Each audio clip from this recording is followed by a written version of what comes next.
Welcome to the deep dive. For months, we've been swimming through, these dense economic reports, scientific papers, really pulling out the big ideas. Right, the macro view. Exactly. But today, we're doing something a little different, something almost forensic. We have this source stack that, on the surface, looks deceptively simple. It really does. It's hundreds of transcripts from basic English language practice conversations. Precisely. And if you just glance at these, they look like, textbook filler. You've got a hotel interaction, someone ordering a coffee, a trip to the bank. They're designed for one thing, language fluency. But that's not how we're treating them. No. Yeah. When you treat them as raw data, they transform. These scripts are incredibly rich, granular sociological documents. And that's our mission today. We are treating these seemingly mundane scenarios, the logistics of a grocery trip, the constraints of picking a movie, as these incredibly detailed sociological maps. Yeah. We want to extract the key insights, the surprising details, and the quantifiable constraints that really govern our daily behavior, our consumption patterns, and our decisions about health and time. The promise here isn't about some grand theory. It's about the micro-level truth. It's fascinating. These transcripts, which were just intended to teach conversational English, they inadvertently provide us with these specific, measurable data points about why we choose the way we choose. It's all in there. It is. We see the real-world calculation of cost versus waste, the neuroses around media commitment, even the financial consequences of hitting the snooze button. It's like the DNA of modern routine. It truly is a shortcut to being informed about the human condition, but stripped of all the theoretical fluff.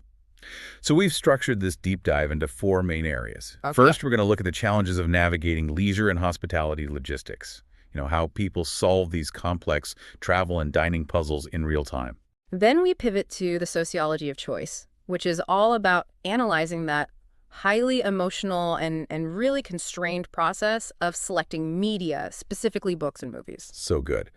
Third, we get into the pure specifics of essential transactions. We'll dissect a coffee order, a banking protocol, and what might be the most important document of all, the grocery list. The grocery list. And finally, we wrap it all up with a massive comparative analysis. We're calling it the deep dive into daily routine. We're going to contrast two friends' schedules to show how these seemingly small, aggregate choices lead to wildly divergent life outcomes in terms of energy, health, stress, everything. It's a fantastic comparison. Okay, let's unpack this and maybe start with the simple challenge of getting a decent lunch recommendation downtown. So this first scenario, it really sets the stage for what is, high-stakes transactional communication. It really is. You've got a couple at a hotel. They're enjoying their stay. They mentioned the staff is polite. The room is lovely, all good things. But they need a recommendation for lunch downtown. They ask for a suggestion. But it's not a simple question. Not at all. No.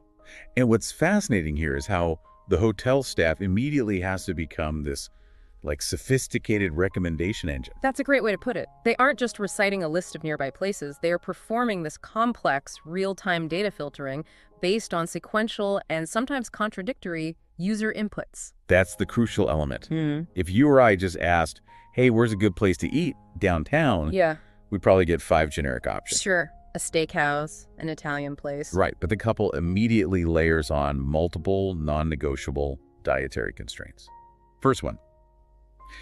The wife is a vegetarian, so they need something with a lot of vegetable dishes. That's input one. Okay, so right there, that immediately eliminates steakhouses, heavy Italian, most burger joints. The field narrows instantly. But then comes this crucial refining detail, the caveat that, it opens the door back up a little bit. The staff asks the key question. Yes. Do you eat fish? And the answer is yes. This is input 2. So the couple is pescatarian, not strictly vegetarian. And that small clarification, it just instantly doubles the number of viable options available to the hotel staff. It's the difference between finding a needle in a haystack and, finding a needle in a slightly smaller, more manageable haystack. If they hadn't clarified the fish option, the logistical challenge would be immense. But just when the staff thinks they have the problem solved, the final and maybe the most specific hurdle emerges. The taste clash. The taste clash. This is the moment where the recommendation engine is truly tested. The wife likes spicy food. But the husband Explicitly states he does not like spicy food. So now we have 4 variables that have to be satisfied simultaneously. Downtown location, ample vegetable dishes, includes fish options, and it must accommodate both spicy and non-spicy preferences at the same table. So how on earth does the hotel staff successfully bridge that gap? I mean, you can't go to a Thai restaurant, right? Because the non-spicy options might be thin. Probably not. And you can't go to a strictly Mediterranean place because the spicy options might be, non-existent. This is where specific cultural knowledge becomes so important. And the solution they land on in the source material is a Japanese restaurant. And the analysis behind this choice is it's impeccable. Why Japanese? Well, let's break it down. Because the cuisine naturally includes rice, they always have fish sushi, grilled salmon, tempura, you name it, and they offer a multitude of vegetable dishes. Think about it. Cucumber salads, seaweed, sautéed vegetables, vegetable roll. And critically, Japanese cuisine allows for the easy separation of the heat element. That's the key. That's the key. You can have a savory, non-spicy dish like teriyaki or basic sushi, while the wife can easily request chili oil, wasabi, or select dishes like a spicy tuna roll. They can both operate happily within the same restaurant menu. It's modular dining. It's modular dining. That's perfect. This whole sequence, the query, the layered constraints, and the single perfect solution is the definition of high-quality transactional communication. The interaction wasn't dragged out, it was precise, and it was targeted. And the logistical follow-through is immediate. They don't just get a suggestion. No, they get the full concierge execution. The staff member immediately makes a reservation and arranges a taxi pickup for the specified time, which is noon. The entire complex logistical problem is solved and scheduled within minutes. The key takeaway here is just the efficiency. Because the customer provided highly specific information up front, they bypassed all the generic suggestions and received a tailored, actionable plan. For you, the listener, it's a reminder that the quality of your request often determines the quality of the service you receive. Specificity is power. It really is. Absolutely. Okay, so now they're at the Japanese restaurant, and the conversation reveals this immediate positive reinforcement. Right. They note the restaurant is very lovely and the decorations are beautiful. Which confirms the hotel's recommendation was high quality, right? It solidifies that trust. Exactly. And their first order is specific, and it tells us something about their preference for the entire meal. They order a pot of green tea, which reinforces the themes of health and lightness that they established with their initial request, right? For vegetable dishes. Totally. They aren't ordering a heavy soft drink or alcohol. They are maintaining this conscious, considered dining profile. So then we get to the main event, the food, and the wife immediately selects the daily special, but she doesn't just stop there. She actively engages in modifying the order. Which, again, is fundamental to consumer satisfaction. She accepts the daily special, but then she starts making substitutions. It comes with soup, but she asks for a side salad instead. And she even specifies the dressing. She requests the house dressing. This is a subtle but really important piece of data. She is optimizing her experience. She's likely trading the caloric density of soup for the perceived freshness of a salad. And specifying the dressing shows she's not taking any chances with some generic substitute she might not like. It shows an active desire to control the final product, rather than just passively accepting the menu's defaults. And then we get the husband's internal debate, which turns into a lesson in, well, menu clarity. Or maybe the lack of it. Right. The husband is trying to decide between the daily special and the salmon platter. From a consumer perspective, these two items must be pretty closely related if he's debating between them. So he asks the waiter for guidance. And here's where I want to push back a little on the premise of the menu. If the menu is well designed, why would he even be confused? Why would a salmon platter exist if the daily special already scratches that same itch? That's an excellent point. It suggests a potential redundancy in the menu architecture, or maybe just a lack of sufficient descriptive detail. The waiter has to step in and reveal the key detail. The secret ingredient, so to speak. Exactly. The waiter says, "Today's daily special is salmon." It's an immediate clarity injection. Right. And once that redundancy is exposed, the husband immediately chooses the daily special. The simple clarification saves him from ordering something that's basically the same thing or possibly more expensive. And since he got the salmon he wanted, he declines an additional side salad. The communication is now highly efficient and precise. So if we connect this to the bigger picture, It demonstrates that transactional communication, especially in dining, is not just about placing an order. It's a negotiation. It's a negotiation for maximum value and minimal friction. You need to ask about sides, you need to inquire about ingredients, confirm the specifics of specials. The complexity is hidden in those details that ensure you get exactly what you want. So for you, the listener, if you're ever dining out or managing any transaction, remember that you are the final quality control layer. Don't assume the menu or the interface has all the necessary information. Ask the clarifying question. Is the salmon platter prepared differently than the salmon special? What kind of dressing is the house dressing? That level of precision is what separates a frustrating experience from a perfectly executed one. Oh, okay, we're shifting gears now. We're moving from the constraints of the dining table to the constraints of the bookshelf and the screen.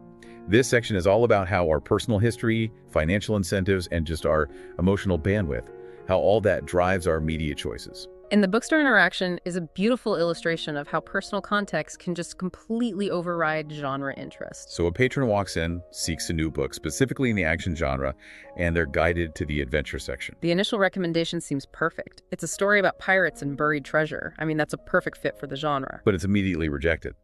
And not based on the subject matter, but on length. The length. The reader prefers short books because the previous book they read was very long. This reveals such a deep insight into reading commitment and the modern attention economy. A long book represents a significant temporal investment, right? It's a commitment that this reader currently has some anxiety about. Absolutely. The preference for a short book signals a need for a quick, low-stakes win. They want the satisfaction of completion without the burden of a months-long dedication. It's commitment anxiety applied to literature. You're not rejecting the topic. You're rejecting the time required. And this anxiety, it just narrows the scope considerably. So the book they ultimately accept is short, and it's about a funny wizard. Right, and the funny part is key. It is. The accepted book highlights that genre is merely the framework. The specific character trait, funny, is the emotional hook that seals the deal. They need the action, that's the genre requirement, but they demand a specific tone, the emotional requirement. Humor acts as the necessary lubrication for their action story. But the conversation takes this excellent detour, and it reveals how external factors can sometimes overcome our established preferences. They move over to the mystery fiction section, seeking something thrilling and exciting. And the central incentive here is purely financial, a special sale. Yep. All mystery fiction is half price this weekend. This is a crucial pivot point.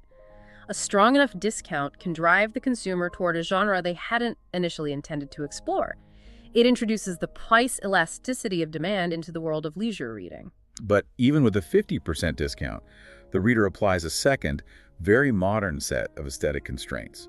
They reject Sherlock Holmes, one of the foundational figures of mystery fiction, as not too interesting. That is a powerful cultural statement. Rejecting Holmes often means rejecting the historical weight and the structural conventions of classic crime fiction. For many modern readers, the classics can feel a bit like homework. Totally feels like homework.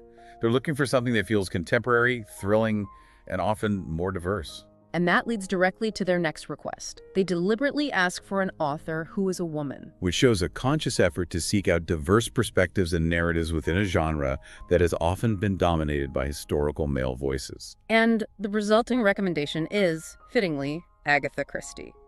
She's noted for having written more than 50 mystery novels, which is an indicator of consistent quality and prolific output.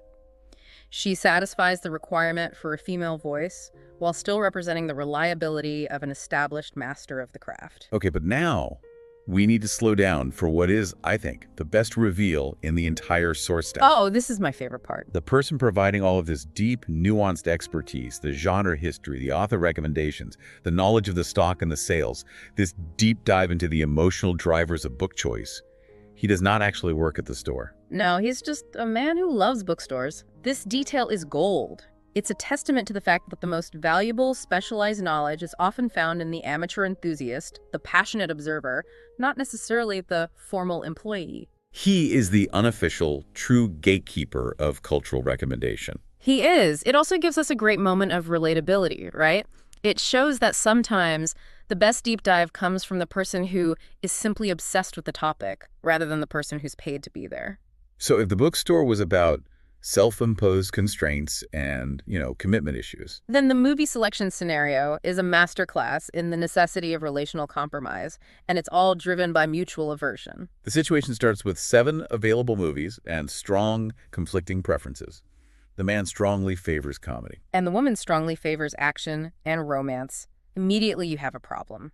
Their Venn diagram of tastes has a huge empty center. And the man explicitly hates romance. He calls it very boring. So this mutual aversion, the man to romance, the woman to perhaps overly simplistic comedy, that is the foundation of their decision-making process. They are primarily driven by what they must avoid. Their first attempt at compromise immediately fails. There's an animated movie, Described as being about animals that dance and sing. and it is rejected instantly. And the reason is key. It's for kids. This establishes a firm boundary. They're not just looking for entertainment. They're looking for entertainment that reinforces their identity as adults seeking more mature content. Animated film in this context is a social signal they reject. So they move toward a solution that satisfies the woman's need for action. The horror movie. It's about zombies. And horror often functions as a high-action genre without, say, the intellectual commitment of a thriller or the emotional labor of a drama. It's pure, visceral release. Okay, so the horror movie satisfies the action requirement, but the discussion is far from over. Not at all. The man needs to be warned, almost like a safety disclaimer, that the film contains a little caveat. A little bit of romance. A little bit of romance. So the threat of the hated genre element is still present, even in a horror setting. It requires a final, bizarre piece of information to completely neutralize the man's aversion. And this is the moment of genius from the scriptwriter, the defining detail that seals the choice, that turns the genre killer into an acceptable premise, is that the romance is between a man and a zombie. That is the ultimate compromise engine. It is. The man doesn't hate romance in the abstract. He hates boring romance. Well, The absurdity and, the biological impossibility of the man-zombie romance instantly transforms it from a cliché narrative element into a source of comedy and novelty. exactly. The extreme specificity of the romance makes it acceptable. It's no longer the conventional, boring relationship drama he despises. It becomes ironic, or maybe a source of dark humor. It shows that in media consumption, the devil, or in this case the zombie, is truly in the details. It also tells us something broader. When you're faced with these irreconcilable preferences, sometimes the only way forward is through a shared appreciation of the absurd. You, the listener, can apply this lesson to any difficult group decision. Find the shared point of ironic amusement, and often the friction just dissolves. All right, section 3. This is where we pull out the receipts and we count the carrots. We're moving from the psychological constraints of leisure to the rigorous precision required for managing finance, health, and inventory. And the coffee shop interaction is a perfect encapsulation of modern consumer complexity. The environment demands hyper-precision and customization. It starts with a 2-drink takeout order, and each has its own size and flavor profile. Drink 1 is an extra-large iced coffee. Drink 2 is a medium-iced vanilla latte, and it's specified to be for a colleague. Which establishes the dual nature of the order, Mm-hmm. one for self, one for others, which, as we'll see, often leads to differing constraints. And before the milk choice is even made, we get this inventory check of the available options. The list is long. Regular, skim, fat-free, almond, soy, and oat milk. 6 choices. 6. This just reflects the current market expectation that every single dietary need and preference has to be met instantly. So the choice for the first drink, the personal one, is immediately linked to an external life goal. The customer says they're trying to lose weight. Right, and this health imperative dictates the transactional decision. It's no longer about taste preference, it's about calorie calculation. This leads to the barista recommending skim milk or fat-free milk, actively linking the product to the stated goal. And the customer chooses skim milk. This is the consumer acting as a rational agent, optimizing their daily intake in service of a long-term goal. Now contrast that with the second drink, the vanilla latte for the colleague, Which gets regular milk. which gets regular milk. This highlights how our personal health goals often stop at the boundary of our own cup. When you're ordering for someone else, the default, least fussy option is often chosen.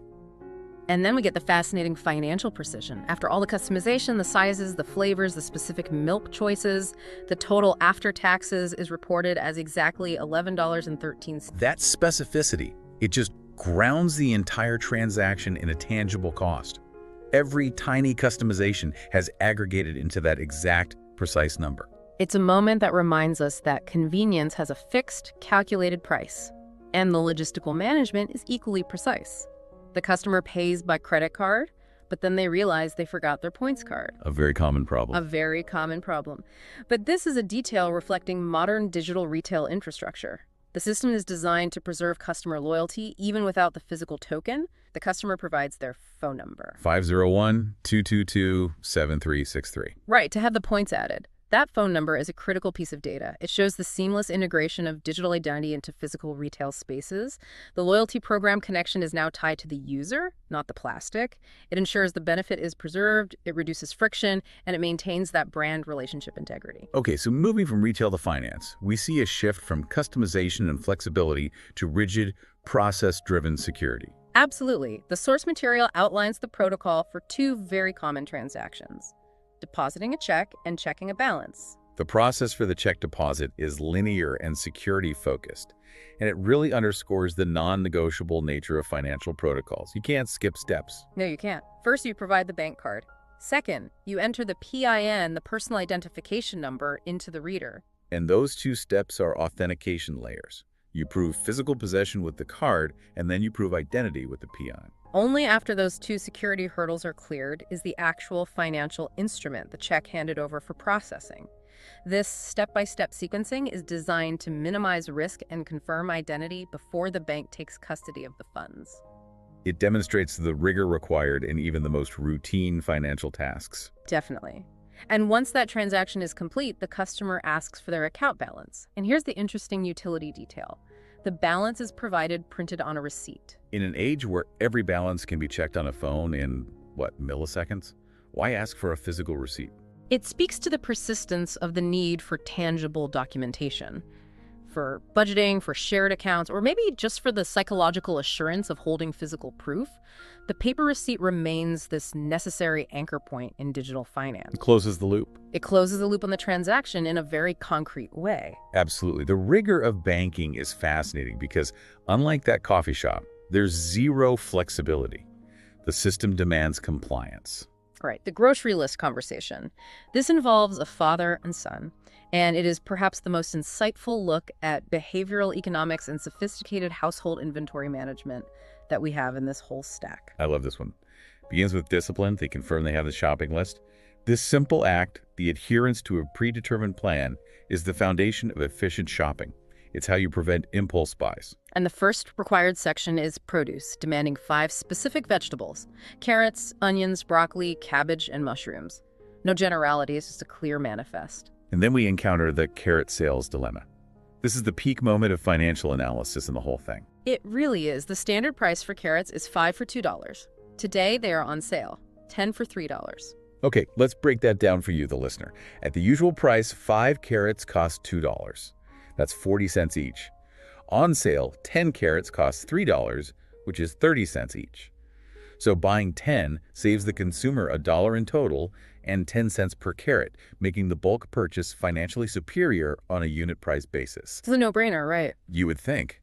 Yet, the list only requires 5 carrots. And despite the clear financial incentive of the bulk deal, the decision is made not to overbuy. The father states it very clearly. We shouldn't buy too much. We only need 5 carrots. This is sophisticated household inventory management in action. They are rationally factoring in the cost of potential waste, the spoilage risk against the marginal savings, which is just $1. Exactly. They recognize that buying 10 carrots means they risk 5 going bad before they can be used, which would effectively erase the financial benefit and create actual food waste. So they're prioritizing waste reduction over marginal savings. This requires a level of restraint and forward planning that, let's be honest, many consumers lack when they're faced with a good deal. It shows a very high level of consumption discipline. And their commitment to preemptive inventory checking continues with the fruits. They need bananas and apples, but oranges are explicitly declined. Why? Because there are 4 still at home. The son gets praised for his great memory, and rightly so. This active refusal to purchase duplicate items is a critical mechanism for avoiding food waste and unnecessary expenditure. They're not shopping based on immediate desire, they're shopping based on current inventory. Then they move to dairy, and we see the need for physical care. The son grabs a carton of eggs and gets a clear warning that eggs are very fragile. It's a great little reminder that physical logistics, the careful handling of goods, is just as important as the financial logistics. And for the cheese, we get yet another compromise solution, which kind of mirrors the diplomacy we saw in the restaurant scenario. The son likes mozzarella, the father likes cheddar, the efficient solution. Marble cheese, which is a blend of the two. Efficient conflict resolution. It bypasses the need for two separate bulky and more expensive packages of cheese. It's a perfect solution that satisfies both taste profiles in one SKU. And finally, the reward system. The last item added is a chocolate bar, which the son included as a reward for helping with the groceries. And the father agrees, noting, "You deserve it." This formalizes the transactional nature of the interaction. It's not an impulse buy, it's a pre-negotiated component of labor compensation. Every single item on this trip, from the eggs to the carrots to the final chocolate bar, has been subjected to this rigorous analysis of need, cost, inventory, and labor exchange. It's amazing. Now we come to what I think is the most profound section of our deep dive. We're shifting from analyzing single transactions to analyzing the aggregate impact of daily decisions. We're comparing two friends, Ryan, who is exhausted and overwhelmed, and Christine, who is optimized and healthy. This section is a masterclass in behavioral science disguised as a casual chat. This comparison is a powerful demonstration of the compounding effect of, let's call it, high-friction versus low-friction routines. Ryan's schedule is defined by one core failure, a severe sleep deficit, which then triggers a continuous cascading failure throughout his entire day. The root cause is that late-night social media and gaming loop. His alarm is set for 6 a.m., but he admits he hits the snooze button for at least an hour, finally getting out of bed sometime after 7 a.m. And why the deficit? He goes out with friends at 10 p.m., gets home after midnight, and then plays video games or scrolls social media until 2 a.m. He explicitly admits he's addicted to his phone. That 2 a.m. bedtime, coupled with the blue light exposure from his phone and the video games, it has to severely diminish the quality and quantity of his REM sleep. The initial 6 a.m. alarm is almost irrelevant because the deep friction point is that hour-long snooze. And hitting snooze, neurologically, it's a promise you break to yourself multiple times, resulting in that grogginess we call sleep inertia. So that 1 hour of delayed awakening immediately compresses a routine that should take maybe 90 minutes down to 15. The morning rush becomes pure stressful chaos. He has to take the dog out potty time, throwing the ball for exercise. And by 7:30 a.m., he still hasn't eaten, he hasn't brushed his teeth, he hasn't dressed. He has zero margin for error. His bus stop is a 5-minute fast walk away. So because his sleep deficit created a time deficit, he makes the critical decision. He quickly gets dressed and brushes his teeth, but he skips breakfast. And this is the first catastrophic nutritional failure of the day. The lack of fuel combined with the exhaustion, it just immediately forces him into poor choices once he arrives at work by 8:45 a.m. His first action: grabbing a candy bar or a soda to compensate for the skipped breakfast and the acute energy crash from the night before. Which creates a predictable physiological crash cycle.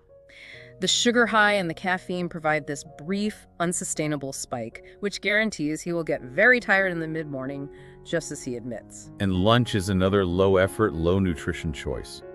Fast food with friends. And the evening cycle just perpetuates the problem. He rushes home, likely stressed from that mid-morning crash, to play computer games for a few hours. Dinner is ordered fast food or pizza.